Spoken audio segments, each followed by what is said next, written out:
Okay.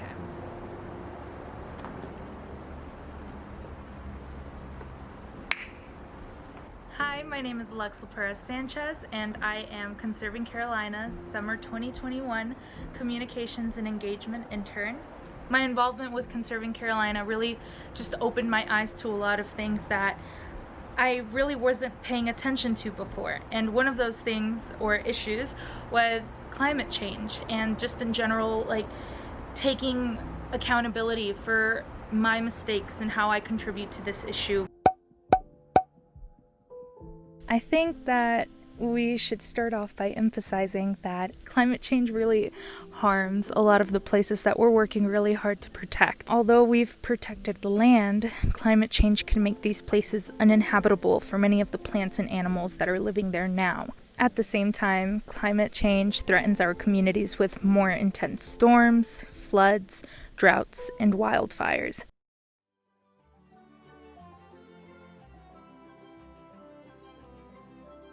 When we protect forests and other natural areas, those natural areas are actually storing carbon.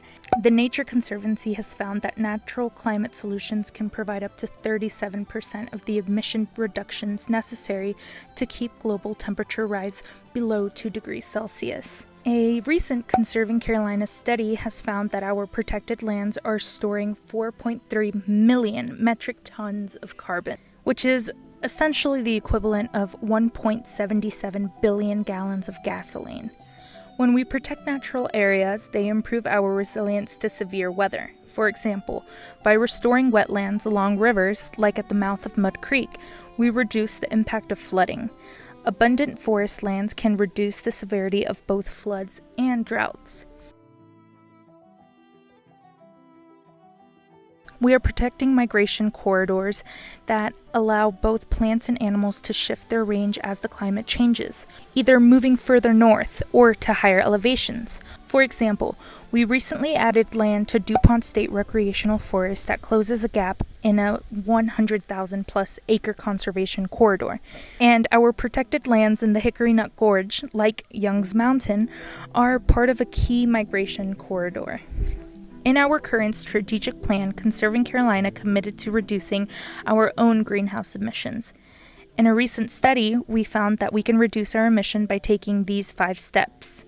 Employee commuting was the largest contributor to Conserving Carolina's total GHG emission in both 2019 and 2020.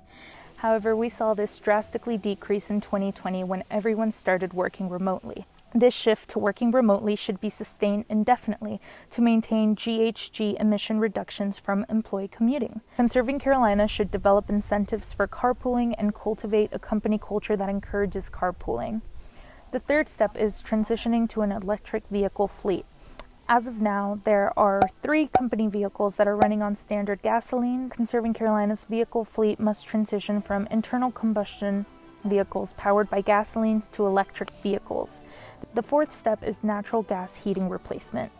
Office heating is currently fueled by natural gas. Replacing this natural gas heating with a heat pump will electrify the heating at our offices, eliminating the need to combust fuel on site. Conserving Carolina should install sufficient solar panel capacity at our offices to offset all electrical consumption. I think to myself a lot about the natural disasters that I see on social media, and it terrifies me sometimes to think that soon I'm going to be the one that's recording the video. I'm going to be the one asking somebody in the other side of the world, or on the other side of the state, or the country for that matter, for help and for aid. And I think that we're at a place right now where we have to make some really tough decisions, and some of them aren't even that tough, but I think that it's all about expanding our way of understanding how we choose to live our lives and what we contribute time to, and really just taking the time to shift a little bit for the greater good.